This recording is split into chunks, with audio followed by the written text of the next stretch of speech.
regardless, it is more likely that we will even have a crash sometimes in the next 9 to 12 months. So what should we do? Stay away from China? Well, that every investor has his own agenda and his own investment objective. Maybe if you want to speculate, you can maybe speculate on a rebound. I wouldn't do that. I would rather stay away. Marc, what do you make of all the talk about yuan revaluation? When do you see that happening? Well, I mean, nobody knows for sure. I think over time, the Chinese currency will obviously appreciate against the US dollar. But you have to understand, in today's world, all paper currencies are not particularly desirable. All governments will print money. All governments will have fiscal stimulus packages as soon as something goes wrong. And all paper currencies will lose in their purchasing power. So there's only one ultimate currency, and these are precious metals, specifically gold. And we were talking before about if Chinese can't speculate anymore in properties, what will they shift their funds into, if they still have any? That is another question. Then I would think that maybe they'll become big buyers of gold. You talk about gold. What assumptions are you making about where gold prices are headed? Well, I have modest assumptions. I just think it will go up against paper currencies, or paper currencies will go down against gold. I don't know how far it will go. For that, you better call Mr. Bernanke and you ask him how much money he will print, because he will print and print and print. It's only a matter of the quantity he will print. Marc, the dollar, pretty resilient, pretty much thanks to the euro weakness. And despite all the money printing in the U.S., what's really going on with the USD?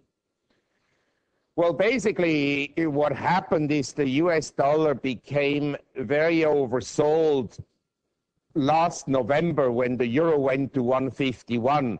And the euro at that time was overpriced.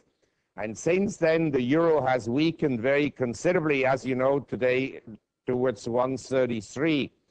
I think that this is about fair value vis-a-vis the US dollar, but I think the euro will continue to drift lower because markets are that way. They overshoot and then they undershoot. And so I think for a while the dollar may still rise somewhat. So the euro headed lower. Do you think it's a doomed currency?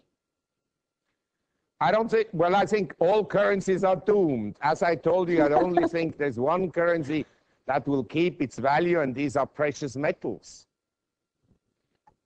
So apart from gold, what are you liking? Silver, aluminum? Well, basically, the commodities that are relating to Chinese growth, in other words, the industrial commodities, copper, nickel, zinc, and so forth, I would avoid for the time being. I would also avoid companies that are exposed to Chinese economic growth. But the commodities that come out the best at the present time, technically, are the agricultural commodities, wheat, corn, soybeans. I think they're in the process of making major lows. Now, it's not easy for an individual to play a rising agricultural commodity cycle, but these are the commodities that look attractive.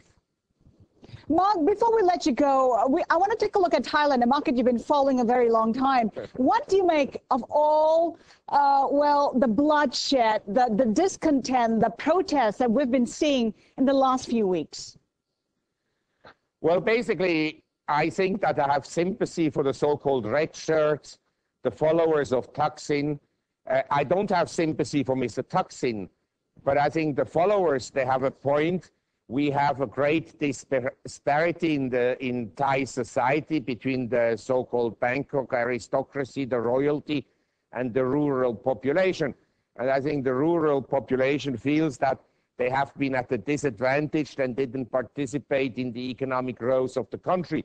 So I think they have a point. At the same time, obviously, 75% of Thai GDP is in the Bangkok region.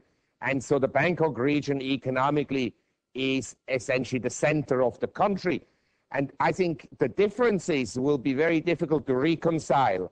Now, having said that, the stock market actually this year is still up, and it didn't go down all that much so far. Now, I think it will go lower, but in Thailand, you can buy lots of companies that are not cyclical, that have a dividend yield of, say, 5 to 6%. So the market is the cheapest market in Asia. Okay, Marc Faber, publisher of the Gloom, Boom, and Doom Report. Thank you so much for being on the trade today.